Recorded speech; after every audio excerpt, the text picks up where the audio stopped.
Hello, it is Anika from Living for Later, and I just want to speak to you from this simple thought. Make time to speak to God, and He will speak back to you. I think that it's so easy for us to take for granted that God actually wants to communicate with us.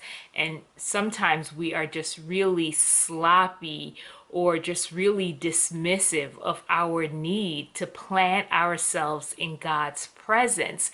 And I think if we really slow down to stop to think that this is God that we're talking about, the one who created this world, the one who knows all, and to think that he wants to actually communicate with me, and he's even made it possible for me to speak to him.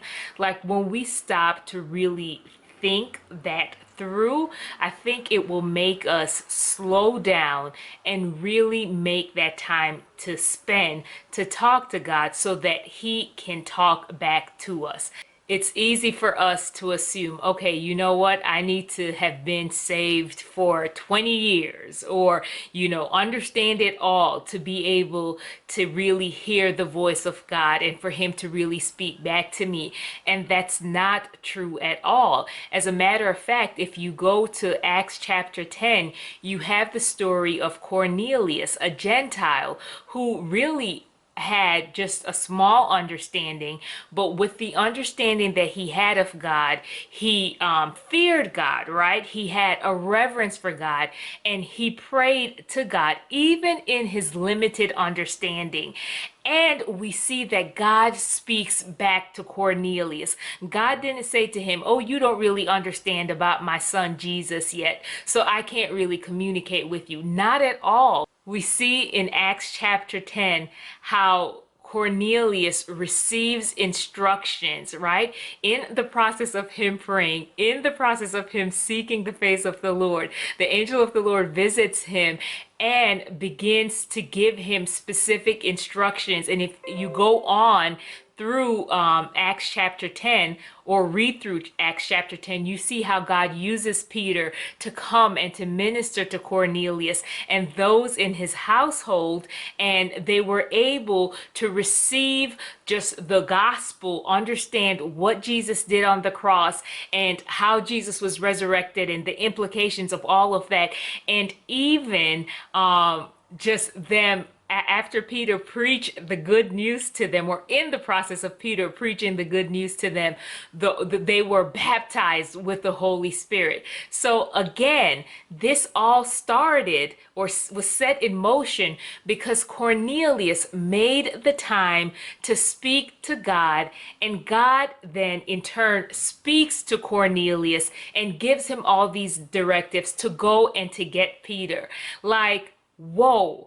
When I make the time to speak to God, He speaks back to me. Another point worth making is that when I make the time to speak to God, sometimes He speaks back to me through other individuals. So we see this even in the story of Hannah, one that I often reference because it's just such a beautiful story of the power of prayer and communicating to God.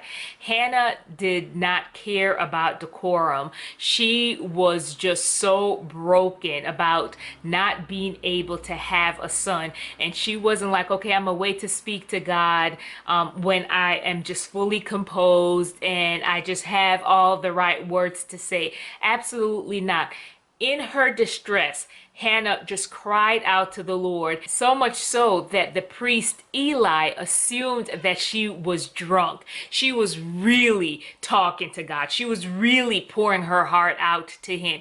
And God ends up giving the priest Eli a word of comfort for Hannah, saying, hey, the thing that you have prayed about, God is going to grant it. God has given you a yes. So sometimes when we speak to God, we may not get the answer directly from him. Sometimes he may speak through someone else to give us that answer, right? But however it happens, whether it's in a dream, whether it's through a message that I hear on Sunday morning, morning, whether it's, him, just an inner knowing that I have.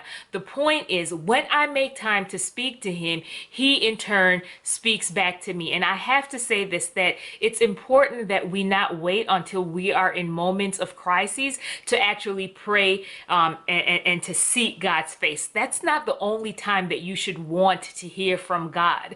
I think that we should make it a habit, even when times are wonderful, where we just make that time to just come, sit in his presence, and to just love on him, to pour out our praise and adoration, and just to tell him thank you. Just go and sit and say, God, I don't want anything.